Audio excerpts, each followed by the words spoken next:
आई, नाश्त्याला काय बनवू तुम्हाला? काय आहे आता बनवलेलं? आता पोहे आहेत, भेंडी आहे, चपाती आहे.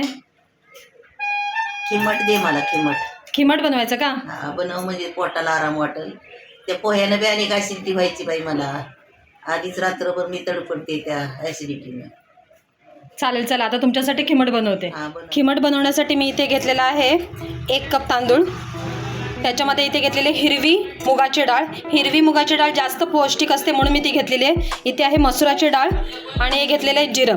तर मी हे आता एक एक करून चांगलं भाजून घेणार आहे. इथे मी कढई गरम करायला ठेवलेली आहे. आता ह्याच्यात टाकते तांदूळ. तांदूळ थोडेसेच आपल्याला भाजून घ्यायचे जेणेकरून खिमट जरा जास्त दिवस टिकतं.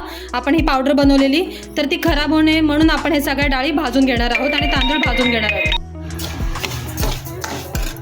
थोडासा गॅस फास्ट करून मी हे भाजून घेते.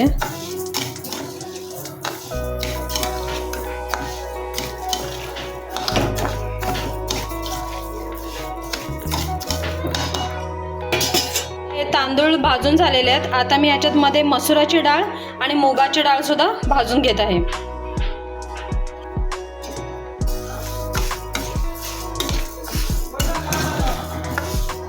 दोन्ही डाळी आपण चांगल्या खरपूस भाजून घेऊया.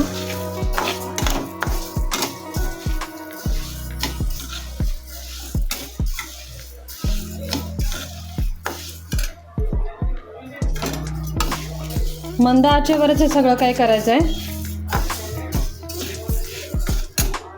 इथे मी दोन्ही डाळी आणि तांदूळ भाजून ठेवलेले आहेत. आता मी जिरं भाजायला घेते. जिऱ्यामुळे पोटाला थंडावा मिळतो म्हणून आपण या खिमटमध्ये जिरं टाकत असतो आणि चव पण खूप चांगली येते. हे भाजलेलं जिरं मी आता काढून घेते. त्यातच जिरं इथे मी भाजून ठेवलेलं आहे. आता मी हे सगळं मिश्रण 10 ते 15 मिनटं चांगलं थंड करायला ठेवते. मग आपण ह्याची बारीक पेस्ट करून घेऊया. तर हे बघा, मी घेतलेलं तांदूळ आणि डाळीची एकदम चांगली पेस्ट करून घेतलेली आहे, म्हणजे पावडर करून घेतलेली आहे. आता मी खिमट बनवायला सुरुवात करते. तर खिमटीसाठी ही पावडर आपण भरपूर महिने म्हणजे 2-4 महिने अशीच ठेवली तरी ती खराब होत नाही. पण आमच्याकडे तर लगेच संपून जाते. कारण माझ्या घरामध्ये माझ्या सासू सासरे दीर ह्यांना तर भरपूर आवडते. मिस्टर पण आवडीने खातात. नणंद जाऊ या सगळ्यांनाच आवडते ही. मुलं पण खूप, आणि मुलांसाठी तर खूप जास्त पौष्टिक आहे ही खिमट हे. तर चला, खिमट बनवण्यासाठी मी इथे घेतलेलं आहे राई, जिरं, कढीपत्ता आणि आपल्याला जेवढ्या पाहिजे तेवढं आपण त्याच्यामध्ये भाज्या टाकू शकतो. लहान मुलांना जर द्यायचं असेल तर आपण हे प्लेन नुसतंच मीठ टाकून बनवून द्या.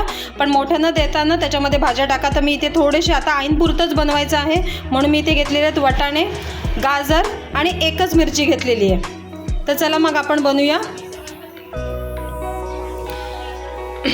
तर हे बघा, मी इथे ठेवलेली आहे कढई गरम करायला. ह्याच्यामध्ये मी थोडंसं तेल टाकते. तेलाचं प्रमाण एकदम कमी पाहिजे असतं ह्याच्यात. तेल चांगलं गरम झालेलं आहे. आता मी फोडणीमध्ये राई, जिरं आणि कढीपत्ता टाकते.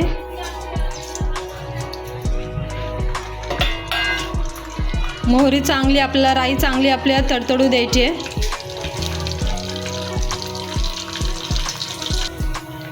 आता मी यात ह्या भाज्या आणि मिरची टाकते.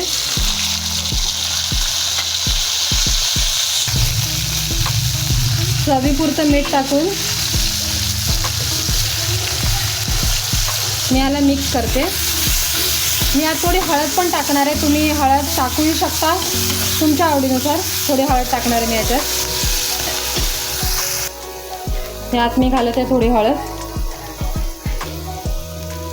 आणि या भाज्या शिजण्यापुरती आणि खिमट शिजण्यापुरती असं मी त्यात पाणी घालत आहे. आईना पातळ खिमट पाहिजे म्हणून मी थोडंसं जास्त पाणी टाकलेलं आहे.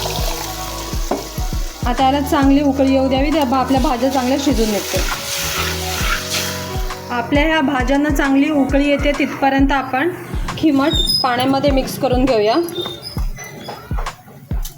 ऐनपुरतंच बनवायचं असल्यामुळे मी फक्त इथे 2-3 चमचे घेते, जर कोणी एक्स्ट्रा खाल्लं तर म्हणून. ॲक्च्युली आपण हे असंच पाण्यात टाकू शकतो, पण हे पाणी गरम असल्यामुळे ह्या खिमटच्या एकदम गाठी गाठी होतात. म्हणून मी बाहेरच ह्याला पाण्यामध्ये चांगलं मिक्स करून घेते जेणेकरून ह्याच्या गाठी होणार नाहीत. आणि मग आपल्याला हे कढईमध्ये ठेवायचं आहे.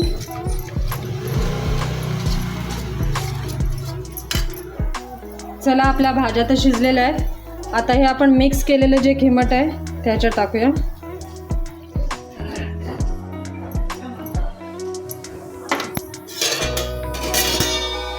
आणि ह्याला थोडा वेळ आपल्याला हलवतच राहावं लागणार आहे, कारण जेणेकरून त्याच्या गाठी नाही झाल्या पाहिजेत म्हणून.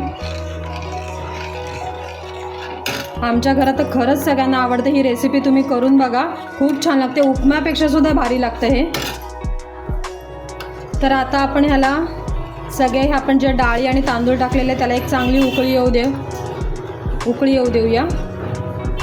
हे बघा, याच्यात अजिबात गाठी झालेल्या नाही आहेत, कारण आधीच आपण ह्याला पाण्यामध्ये मिक्स केलेलं होतं. हे बघा, खिमटला एकदम छान उकळी आलेली आहे. तर आता आपण हे एका डिशमध्ये काढून घेऊया. हे खिमट तुम्ही जेव्हा ताप येतो तेव्हा, तोंडाला चव नसेल तेव्हा नक्की बनवून खाऊन बघा, खूप छान लागतं हे. आता हे ॲक्च्युली झालं आहे जास्तच. माझी सासूबाई मला नेहमी बोलतात, तुला एका माणसाचं सांगितलं तरी तू 4 माणसाचं बनवून ठेवतेस. पण जाऊ दे, आता बाकीचे पण खातीलच. आपलं खिमट तर तयार झालेलं आहे. हे बघा, आता मी सासूबाईंकडे हे नेते आणि त्यांना विचारते कसं झाले ते सांगा.